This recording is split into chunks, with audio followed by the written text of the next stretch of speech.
किसान श्रोताओं के लिए प्रस्तुत है नियमित किसान वाणी कार्यक्रम।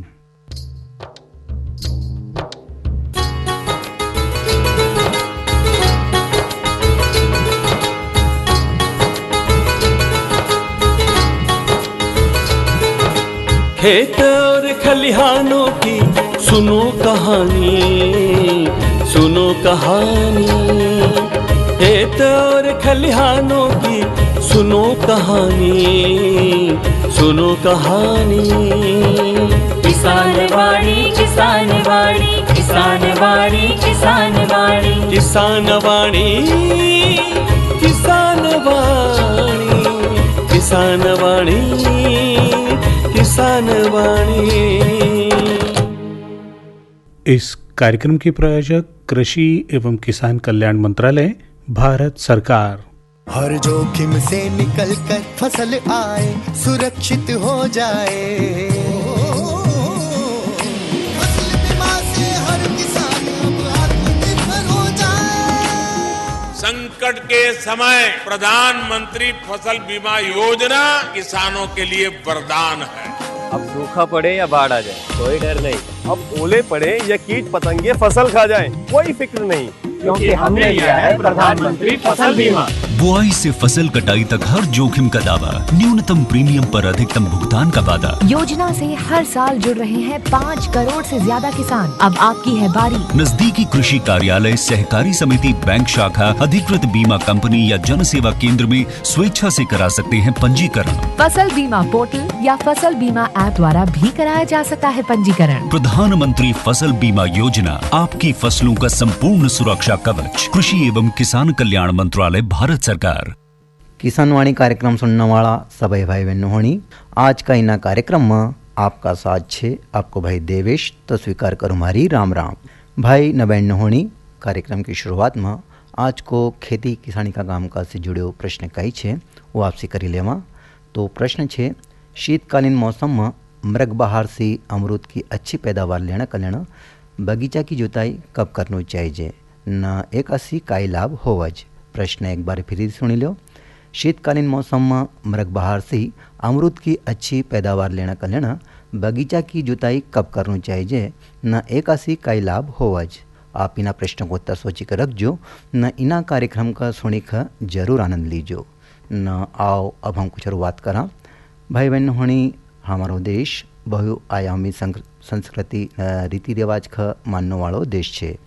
हम हर साल अपना राष्ट्रीय त्यौहार का साथ साथ अलग अलग धर्म संप्रदाय से जुड़ा तीज त्यौहार, आपसी भाईचारा न एक दूसरा का प्रति सम्मान न आदर का भाव का साथ भारी उल्लास न हर्ष का साथ मनावांज। न हम अनेकता में एकता को परिचय पूरी दुनिया का भी देवांज। आज हमारा मुस्लिम भाई बहनों को सबसे बड़ो त्यौहार ईद उल फित्र को त्यौहार हम मनाई राज। हमारा आकाशवाणी परिवार की ओर से इना पावन पवित्र त्यौहार की हार्दिक शुभकामना। यह त्यौहार हमारा मुस्लिम भाई बहनों का जीवन में सुख समृद्धि लाइक आव असी हम ईश्वर से प्रार्थना कराएं। भाई न बहन होनी, हमने जाने कि इस्लामिक वार्षिक कैलेंडर का 12 माह में 9वां महीनों रमजान को पवित्र पावन महीनों मानो जाए, जेमा मुस्लिम समाज का परिवार पूरा महीना भर तक सूर्योदय का प्रथम प्रहर से सूर्यास्त का अंतिम प्रहर तक उपवास करीख अपना ईश्वर की आराधना करज, न मानव समाज का कल्याण की दुआ मांगज। एक प्रकार से रमजान को पूर्व महीनों अपन ख नियम संयम का साथ हम ख एक साथ रहने की सीख देज। न इना कोरोना काल में तो एको महत्व और भी बढ़ी जाए, क्योंकि यो समय सामूहिक रूप में इकट्ठा हुई का कोई भी तीज त्यौहार मनाने को नहीं है। हम अपना घर में ही रही कर नमाज अदा करा या पास के मस्जिद में जाई कर सोशल डिस्टेंसिंग को पालन करते हुए नमाज पढ़ी कर खुदा से सारी दुनिया का लेना इना कठिनाई का दौर में अमन चैन का साथ अच्छा स्वास्थ्य की दुआ करा। भाई बहन होनी, आज वैशाख मास का शुक्ल पक्ष की तीज है, जेखा कि हम पौराणिक ग्रंथ न धार्मिक मान्यता के अनुसार अक्षय तृतीया का रूप में मनावांज। आज का दिन किया गया शुभ कार्य या पुण्य का कार्य सर्वश्रेष्ठ माना जाए। एको फल भी कभी भी क्षीण नहीं होते हैं, अक्षय रूप में बनेल रहे न कई गुणों फल हमको हमेशा मिलते रहे। आज का दिन कोई भी शुभ कार्य करने का लेना कोई घड़ी पंचांग देखने की ज़रूरत नहीं पड़ती है।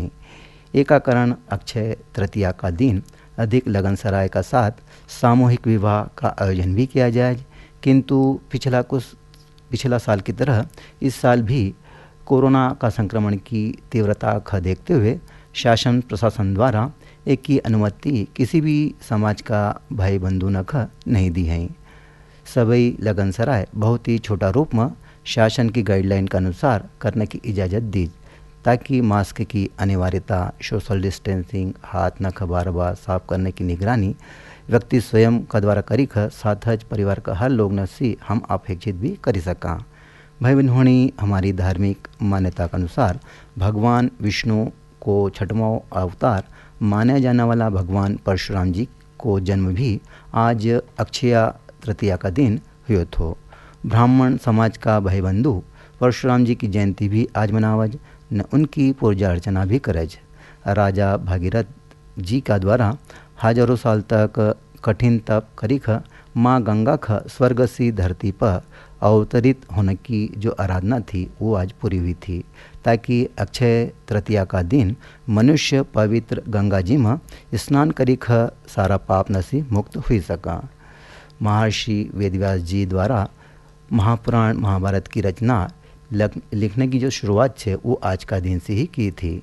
भाई बहनों, अक्षय तृतीया का दिन किसी दीन दुखी ज़रूरतमंद की सहायता करनू, भोजन करानू, घर का द्वार पर आया मेहमान राहगीर की समस्या कठिनाई हल करनो बहुत पुण्य को काम होवज न ओ काम का जरूर करनो भी चाहिए। साथ ही कुछ भाई बहन अक्षय तृतीया का दिन नया कामकाज की शुरुआत भी करे, तो कुछ चल अचल संपत्ति खरीदने को काम करे, ताकि भविष्य में ये कामकाज उनका लेना फलदायी हो सका। भाई बहनों, यो समय अपनी योग्यता निखारना न अपनी क्षमता बढ़ाने को भी उत्तम समय मानो जाए। तो इना अक्षय तृतीया की आप सभी न हार्दिक शुभकामना। भाई बहनों, इना समय गेहूं की उपज को सहकारी समिति के माध्यम से समर्थन मूल्य पर खरीदी को काम भी चली रोज।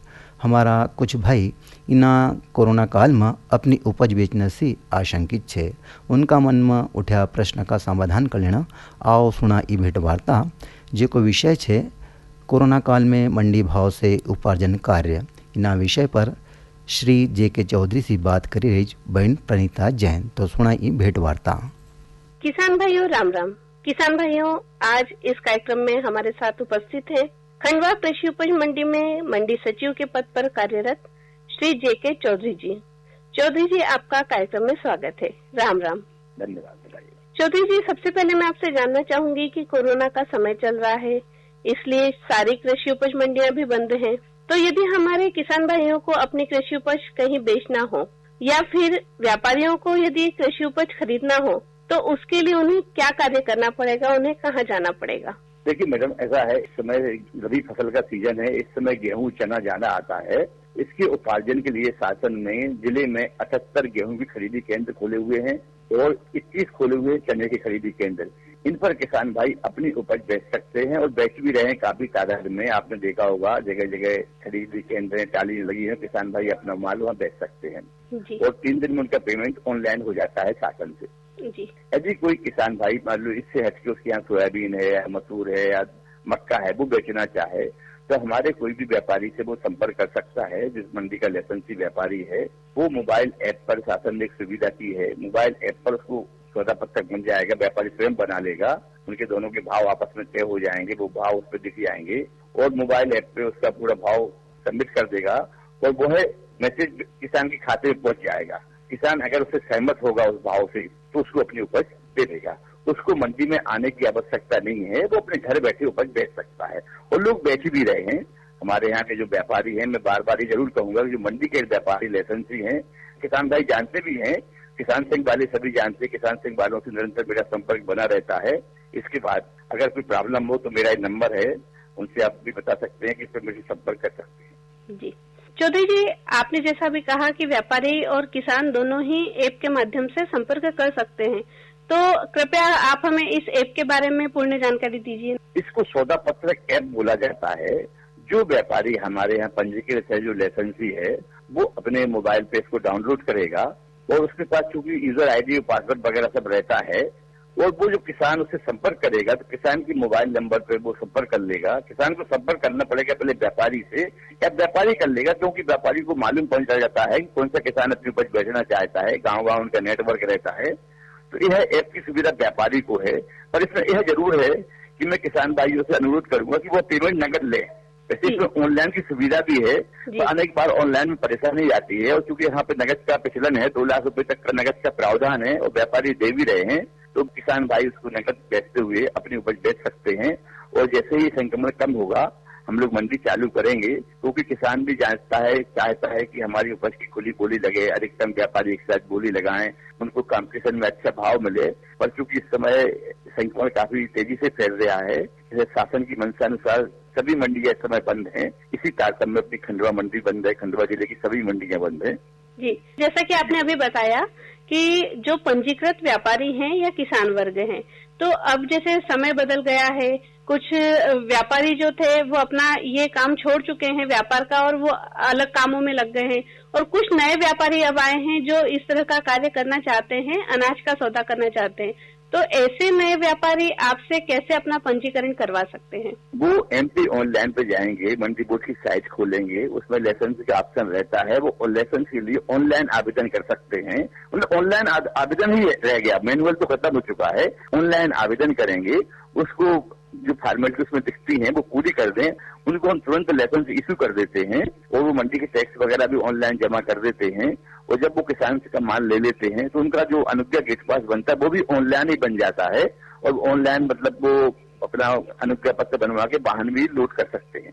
जो नए व्यापारी होते हैं उन्हें तो किसानों के बारे में ज्यादा जानकारी होती नहीं है, तो जो किसान अपना सौदा करते हैं पुराने व्यापारियों से, तो यदि जो नए व्यापारी वो किसानों से संपर्क करना चाहते हैं तो इसके लिए क्या वो मंडी से संपर्क कर सकते हैं? नहीं, पहले उनको मंडी का लाइसेंस लेना पड़ेगा। सबसे पहले हर मंडी का क्षेत्र रहता है, जैसे हमारा क्षेत्र संपूर्ण तहसील खंडवा, हरसूद का है संपूर्ण तहसील हरसूद। इस प्रकार उनको उस मंडी क्षेत्र का लाइसेंस लेना पड़ेगा, क्योंकि बिना लाइसेंस के तो कोई काम कर ही नहीं सकता है। क्योंकि जब वो माल बाहर भेजेगा तो उसके लिए सामने वाला बिना अनुज्ञा के माल नहीं लेता है। इसी प्रकार अगर मान लो उसने तिलहन का व्यापार किया, सोयाबीन का, तो उसको जीएसटी का लाइसेंस भी लेना पड़ेगा। तो ये सारी फॉर्मेलिटी तो करनी पड़ेगी, क्योंकि मंडी के लाइसेंस से ये रहता है कि मंडी के लाइसेंस से किसान के मूल्य की सिक्योरिटी रहती है। क्योंकि सबसे बड़ी बात ये आती है कि अगर किसान के किसी ने भी माल ले लिया और भुगतान नहीं किया, तो हम लोग लाइसेंस देते टाइम उससे प्रतिभूति जमा कराते हैं व्यापारी से कि वो प्रतिभूति जमा करे, या व्यापारी संघ जो हमारे यहाँ के पंजीकृत है वो उसकी जमानत लेता है, प्रतिभूति के प्रतिपूर्ति करता है। इस प्रकार तभी लाइसेंस दिया जाता है। कोई भी व्यापारी अगर 5 कुंटल तक माल खरीदता है तो उसको लाइसेंस की आवश्यकता नहीं रहती है, पर जो 5 कुंटल से अधिक खरीदेगा, 4 या 5 कुंटल से, उसको लाइसेंस की आवश्यकता रहेगी। इसके बाद ही वो मंडी के क्षेत्र के अंदर व्यापार कर सकता है।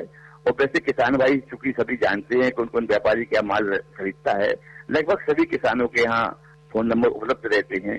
सभी किसान भाई किसान संघ से भी जुड़े हुए हैं, किसान संघ के जो अध्यक्ष हैं, अन्य पदाधिकारी हैं, वो भी इनको बताते रहते हैं कि इस बार कहाँ माल कौन गेहूं ले रहा है, कौन चना ले रहा है, कोई सोयाबीन ले रहा है, वो संपर्क करते रहते हैं। और यह निरंतर चलने वाली प्रक्रिया है, क्योंकि अभी तो काफी कम आवक हो रही है, मंडी मतलब बिक ही नहीं रहा माल, क्योंकि व्यापारी भी घर से बाहर नहीं निकलना चाहता, हम माल भी नहीं निकालना चाहता। अगर किसी ने माल ले लिया तो हम माल तोलेगा भी, इस प्रकार से किसान भी नहीं निकलना चाहता। इस समय तो थोड़ा सा अभी सब में ब्रेक लगा हुआ है, फिर भी ऐसा नहीं है, दिन में करीब 1000-1500 कुंटल के सौदा पत्र बन रहे हैं, जो व्यापारी बनाते हैं उसका टैक्स भी आ रहा है। इससे अच्छी एक और बात थी कि हमारी जो सब्जी मंडी है वो 15 रोड में लगती थी, आपको शायद ध्यान होगा। वहाँ जगह काफी छोटी है और काफी वहाँ पे दूरी की समस्या थी, तो उसके लिए हमने अभी अस्थायी रूप से इंदौर रोड की नवीन मंडी में शिफ्ट कर दिया है। वहाँ जगह की कोई कमी नहीं है, काफी लंबी चौड़ी जगह है, तो जिला प्रशासन के निर्देश से आजकल मंडी वहाँ लग रही है और किसानों को थोड़ी वहाँ सहूलियत भी है, व्यापारियों को भी ये जगह काफी है, पार्किंग के लिए कोई कमी नहीं है। तो किसान भाई वहाँ प्याज के व्यापारी तो बैठे ही रहते, प्याज दिन भर बिकती रहती है, सुबह सब्जी मंडी लगी रही है, क्योंकि सब्जी की मतलब सड़ने वाली फसल होती है, इसलिए वो मंडी बंद नहीं की गई है, वो आज भी लग रही है। जैसा आपने कहा कि हमारे क्षेत्र में कुछ अलग से केंद्र खोले हैं, जहाँ से ये खरीदी और बिक्री का कार्य हो रहा है। तो हमारे क्षेत्र में कौन कौन सी जगह पर ये केंद्र हैं और इसके अलावा जो आसपास के क्षेत्र हैं, निमाड़ क्षेत्र में जो जहाँ पर किसान जा करके और अपनी उपज को बेच सकता है, तो वो क्षेत्र कौन से हैं? इसके लिए किसान को पहले अपना रजिस्ट्रेशन का पंजीयन कराना पड़ता है। इसकी डेट थी 15 मार्च तक। किसानों ने अपना पंजीयन करा लिया। ये प्रतिवर्ष होता है। सपोर्ट प्राइस से सरकार जो उपार्जन करती है गेहूं की और चने की, मान लीजिए समझ करिए कि अपना एक सिरपुर गांव है, सिरपुर की जो सोसाइटी होगी वहाँ के किसान वहाँ अपना रजिस्ट्रेशन करा लेंगे जी। और फिर वो उसको SMS करेगा कि आप अपनी उपज ले आइए, तो वो अपनी टाली ले आते तोल देते हैं, जिससे कि एक साथ सभी किसान ना आ जाएं। इस सब जिले में, सब दूर MP में कृषि अपना लिया गया है और अच्छी व्यवस्था है MP में। किसान को ज्यादा दूर नहीं जाना पड़ेगा। ये बताइए, अब सपोज करिए खालवा का किसान यहाँ तो आएगा नहीं बेचने अभी गेहूं, तो वही तोल देगा सरकार को वो अपना। अच्छा, इससे तात्पर्य ये है कि अपने अपने क्षेत्रों में जो केंद्र बने हुए हैं, किसान अपनी उपज को वहीं पर बेच रहा है। बिल्कुल, उसको बेचने की मतलब अनिवार्यता भी है, वो ही लेगा, क्योंकि उसके यहाँ उसका रजिस्ट्रेशन हुआ है जब MP ऑनलाइन की पोर्टल पे, तो वो दिख जाता है सोसाइटी रजिस्ट्रेशन किया है किसानों को। और वो जैसे उनकी आर्थिक क्षमता मान लो 1000 कुंटल तोलने की है, तो वो क्रम से 1000 कुंटल के किसानों को SMS कर देते हैं कि अपनी उपज ले आइए इस तारीख को जी। तो वो किसान ले आता है और व्यवस्था ठीक भी चल रही है, इसमें कोई प्रॉब्लम भी नहीं आ रही है। यह DSO के और जिला विपणाधिकारी के निर्देशन में चल रही है व्यवस्था। मंडी भी इसमें सहयोगी रहती है। चौधरी जी, मैं आपसे एक बात और जानना चाहूंगी कि जैसे अभी ये कोरोना का समय चल रहा है, किसान भाई और व्यापारी वर्ग तो आपसे प्रत्यक्ष रूप से संपर्क कर ही नहीं पाते हैं, तो यदि इस खरीदी और बिक्री के विषय में उन्हें कोई भी समस्या आती है या जो उनका सौदा होता है, सौदा के प्राप्ति के लिए या देने के लिए यदि कोई समस्या आती है, तो उसका निराकरण यहाँ मंडी से किस तरह से किया जा सकता है? हमारे प्रभारी के और हमारे मंडी में जगह जगह हमने अपने फोन नंबर भी दे रखे हैं। किसान संघ से मैं जुड़ा हुआ हूँ, किसान संघ के ग्रुप का मैं नियमित सदस्य हूँ, तो सबको मालूम रहती है कि मेरा फोन नंबर क्या है, मेरे प्रभारी का क्या है, अनाज प्रभारी का क्या है, कपास प्रभारी का क्या है, सभी के फोन नंबर लगे सबके पास अवेलेबल है। इसी प्रकार खरीदी केंद्रों पर भी संबंधित अधिकारियों के फोन नंबर लिखे रहते हैं, वहाँ बोर्ड लगा रहता है, खरीदी स्टार्ट हो गई है, ये भाव है, ये है, जो भी सब रहता है, और किस प्रकार का जो ऐसे की क्वालिटी के नर्म्स होते हैं वो सब लिखे रहते हैं। उसमें एक फोन नंबर रहता है किसानों के लिए, और वो चाहे तो MP ऑनलाइन कहीं से भी सर्च कर सकते हैं। और अब तो काफी किसान भी एक्टिव हो गए हैं, सभी को मालूम एक दूसरे से, और सब जुड़े रहते हैं हम लोगों से। ऐसा मैं नहीं समझता हूँ कि कोई अननोन रहा हो मंडी से। कोई भी किसान जानता है कि मंडी में यहाँ के सेक्रेटरी साहब का फोन नंबर क्या है, प्रभारी साहब का क्या है, कर्मचारी के फोन नंबर क्या है, व्यापारियों के फोन नंबर क्या है। व्यापारी संघ भी लगा रहता है, वो भी अपने हिसाब से, उनका भी ग्रुप है, सभी लोग ग्रुप में दूसरे जुड़े हुए हैं। इस प्रकार से कोई समस्या नहीं आ रही है, सब अब शांति से चल रहा है। पर चूंकि कोरोना का काल है, आप उस समझ रही मैडम, किस समय अपन भी कहते हैं कि वही किसान बेचे जिसको बहुत अनिवार्य बेचना भी जी जी। क्योंकि अगर वो किसान माल लाएगा, व्यापारी को देगा तो 10 माल तोलेगी भी, लोडिंग होगी, अनलोडिंग होगी, सब कुछ होगा, तो फिर आप उस प्रकार जो शासन की मंशा है और आपकी हमारी सबकी मंशा है कि संक्रमण से थोड़ा दूर रहा जाए, तो इसके लिए तो मैं तो यही निवेदन करूंगा कि जिसको आवश्यक हो वो ही बेचे अभी माल। तो इससे क्या होगा कि अपन एक दूसरे से टच में नहीं आएंगे, संपर्क में नहीं आएंगे, कहीं ना कहीं तो जब माल तुलेगा संपर्क में आएंगे। मेरा ये निवेदन है, किसान भाइयों से अनुरोध है कि जो किसान भाई समर्थन मूल्य में तोल ही रहे हैं, इसके बाद बहुत आवश्यक हो तो व्यापारी को अभी दें, वो ले रहे हैं, और कोई समस्या है तो हम लोग बैठे ही हैं। और मैं समझता हूँ 10-12 दिन बाद थोड़ा सा कम हो जाएगा, तो फिर हम लास्ट ईयर भी हमने मंडी चालू की थी जी। लास्ट ईयर हम ऐसा करते थे मैडम, सुबह 10 बजे 50 टाली अंदर लेते थे जी, तो 50 से बिक गया तो 50 से नहीं लेते थे। इसी प्रकार की व्यवस्था करेंगे, और उनको काफी दूर दूर खड़े करते थे। और चूंकि अभी तो बिल्कुल ही अनाज के लिए संभव ही नहीं है, इसका असर थोड़ा सा वेट करें, जैसे उम्मीद है कि अगले हफ्ते मान लो कम हो जाएगा, तो फिर हम ऐसा करें, या तो हफ्ते में 2 दिन 3 दिन मंडी खोलेंगे कुछ समय के लिए। तो जो किसान को बेचना आवश्यक है, उसको आवश्यक पैसों की जरूरत है, वो बेच भी सकता है। ऐसी व्यवस्था हमारे जो SDM मैडम है, कलेक्टर मैडम कर रहे हैं, उनके निर्देश में बात होती रहती है। और चूंकि अभी लगभग सभी जगह लॉकडाउन चल रहा है, वो किसान आएगा तो फिर दुकान पे भी जाएगा, व्यापारी को दुकान भी खोलनी पड़ेगी, पैसा पेमेंट भी करना पड़ेगा। इस कारण से थोड़ा संक्रमण काल है मैडम, तो अभी तो फिर भी हम लोग निरंतर लगे हुए हैं। हम भी चाहते हैं कि मंडी चलेगी तो हमारी मंडी फीस मिलती है, काफी टैक्स मिलता है, अभी वो भी थोड़ा सा कम हो गया इस बार जी। चौधरी जी, मैं एक बात और जानना चाहूंगी कि जैसे अभी जिन केंद्रों पे आप ने कहा कि किसानों को बुला लिया जाता है कि भाई आपका यदि 1000 क्विंटल माल है तो आप आइए और तोल लीजिए, तो उस दौरान में कोरोना के संक्रमण को रोकने के लिए केंद्रों पर क्या क्या सुविधाएं दे रखी है और सावधानियां रख रखी हैं? हाँ, केंद्र पे सभी के लिए मास्क लगाना अनिवार्य है। कोई मास्क लगा के आएंगे किसान। वहाँ पे जो हमाल तोलाबाटी काम करते हैं वो भी मास्क रहते हैं। वहाँ शासन द्वारा, समिति द्वारा सैनिटाइजर भी उपलब्ध कराया गया है। और वहाँ एक साथ 4 या 5 कांटे लगते हैं छोटे वाले, वो दूर रखते हैं। ऐसा नहीं है कि एकदम पास लगाए जाए, काफी दूर उनका बिल्कुल पूरी तरह से इसका पालन किया जा रहा है कोविड के प्रोटोकॉल का।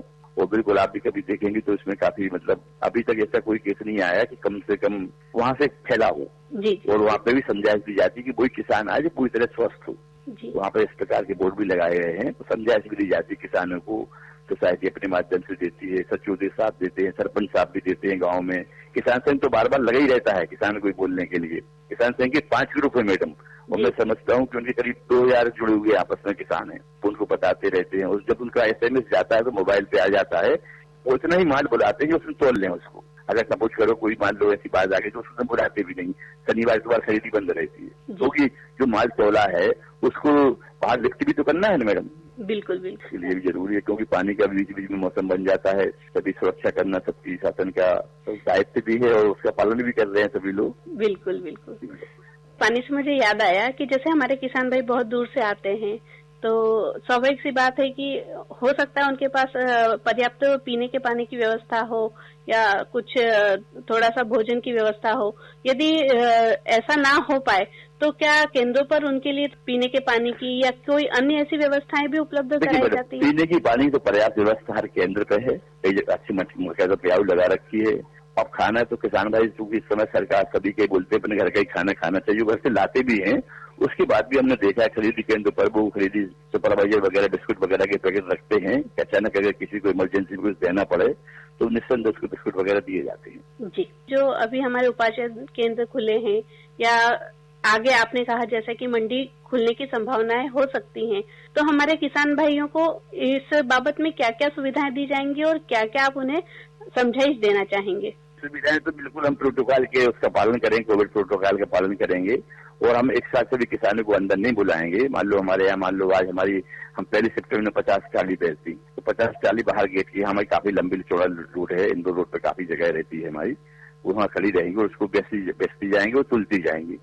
और जैसे एकदम अगर पूरी भीड़ एक साथ कर लेंगे तो वो काफी वो हो जाएगा। और वैसे भी मैडम अब ये सीजन खत्म होने पे आ गया है।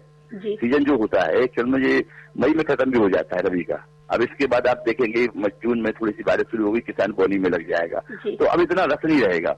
और सपोर्ट प्राइस पे काफी गेहूं चना तुल भी गया है। तो मंडी का जो हमारे यहाँ मेन आवक होती है खरीफ में, उसमें कपास भी बहुत आता है और सोयाबीन भी बहुत आता है, क्योंकि कपास की खरीदी CCI जो करता है वो मंडी में करता है, इस कारण से उस समय काफी रस रहता है। पर गेहूं में और चने में अलग अलग सोसाइटी में होती है, इस कारण से मंडी में इस सीजन में वैसे भी आवक कम रहती है। तो हमारे किसान भाइयों को कोई खरीदी बिक्री से संबंधित कोई और राय देना चाहते हैं जिससे वो? बिल्कुल मैं राय देना चाहता हूँ किसान भाइयों को कि किसी भी व्यापारी को चाहे मंडी में बेचे चाहे सौदा पत्र के माध्यम ऐप के माध्यम से बेचे, तुरंत नगद भुगतान प्राप्त करें, उसी दिन भुगतान प्राप्त करें। अगर उसी दिन भुगतान प्राप्त नहीं होता है तत्काल मंडी को संपर्क करें, मंडी सेक्रेटरी को, मेरे को, प्रभारी को, चाहे CM हेल्पलाइन कहीं भी शिकायत करें कि भुगतान नहीं मिला। अगर भुगतान नहीं मिलता है तुरंत मंडी से संपर्क करना चाहिए। कई बार किसान बोले वाले किसान की बातों में आ जाते हैं, कुछ व्यापारी जो रहते हैं इस टाइप के, वो 10-20 रुपए बढ़ा देते हैं, 10 दिन की उधारी ले लेते हैं। बाद में हमको परेशानी आती कि वो व्यापारी मान लो अभी जैसी नौबत है कभी फेल हो जाते, कई जगह ऐसा देखा, कई स्टेशन पे हमने, कई मंडियों में। तो मैं बार बार किसानों से कहूंगा किसी प्रकार की त्रिवुर में ना आए, नगद भुगतान ही प्राप्त करें।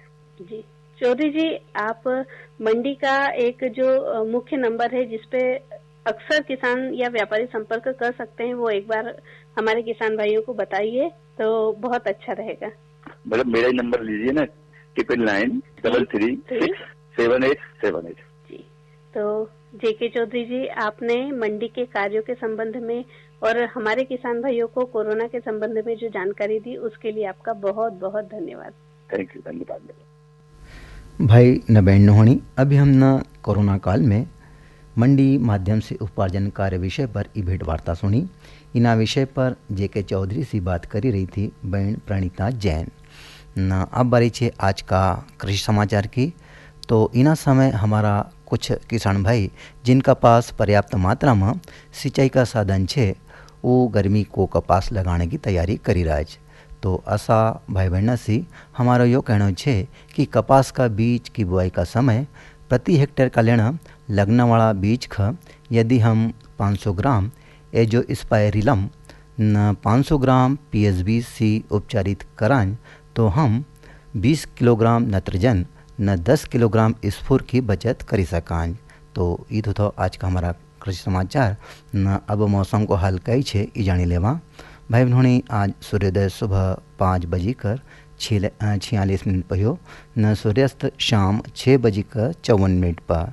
न तापमान की बात करा तो आज को अधिकतम तापमान रहे हो 40 डिग्री सेल्सियस न रात को न्यूनतम तापमान 32 डिग्री सेल्सियस रहने की संभावना है न। भाई बहनों, आओ अब हम सुना एक निमाड़ी लोकगीत जेख गायोज हेमलता उपाध्याय न उनका साथी न।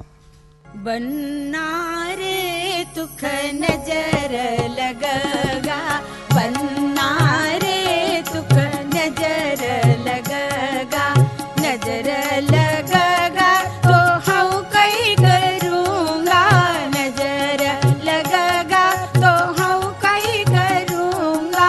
बन्ना रे करो राम रखवालो, बन्ना रे करो प्रभु रखवालो।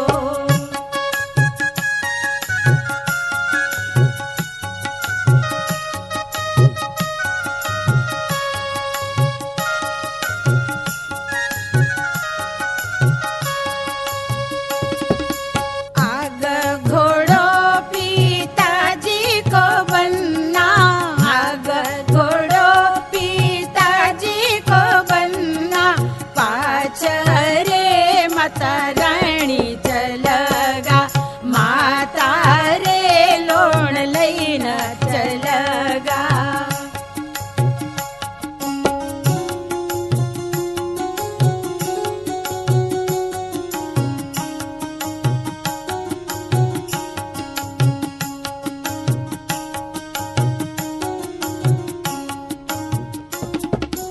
आग घोड़ो काकाजी को बनना, आग घोड़ो काकाजी को बनना, पाछ रे काकी रानी चलगा, काकी रे राई लईन चलगा।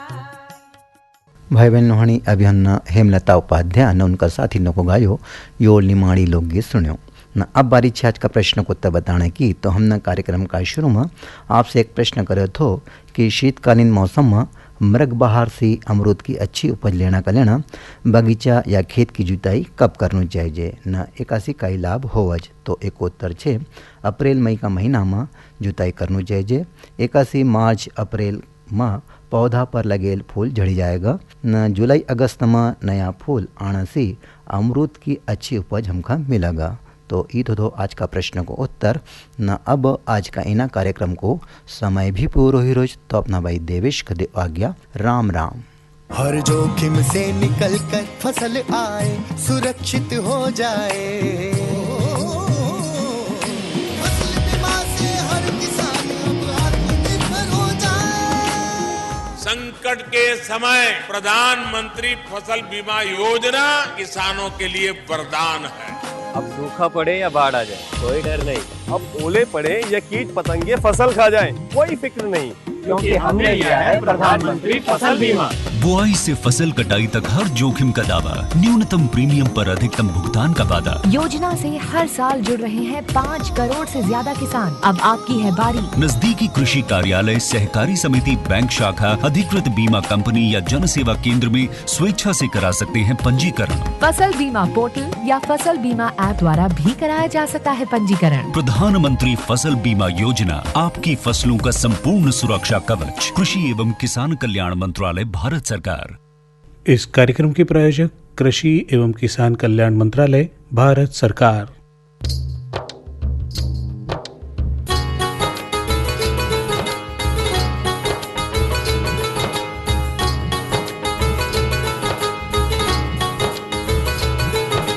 खेत और खलिहानों की सुनो कहानी, सुनो कहानी। खेत और खलिहानों की सुनो कहानी, सुनो कहानी। किसान वाणी, किसान वाणी, किसान वाणी, किसान